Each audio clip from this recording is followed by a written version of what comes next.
ଶୀତ ଦିନର common problem ହେଲା ଥଣ୍ଡା ଆଉ କାଶ। ସମସ୍ତେ ଥଣ୍ଡା କାଶ ପାଇଁ କିଛି ନା କିଛି ମେଡିସିନ୍ସ ନେଇଥାନ୍ତି, କିନ୍ତୁ ଆଜି ମୁଁ ସେୟାର କରିବି ମୋ ଘରେ ୟୁଜ୍ କରୁଥିବା ହୋମମେଡ୍ କଫ୍ ସିରପ୍ର ରେସିପି।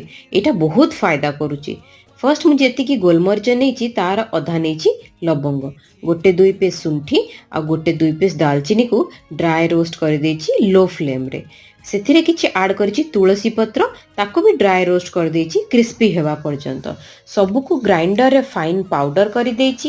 ସେଥିରେ ଆଡ଼୍ କରିଛି ଗୋଟେ ଚାମଚ ହଳଦୀ, ତାକୁ ଭଲ କି ମିକ୍ସ କରିକି ସେଥିରେ ଆଡ଼୍ କରିଛି ଗୋଟେ ଚାମଚ ହନି, ଗୋଟେ ପିଞ୍ଚ ସେନ୍ଧା ନମକ, ସବୁକୁ ଭଲ କି ମିକ୍ସ କରିଦେଇଛି।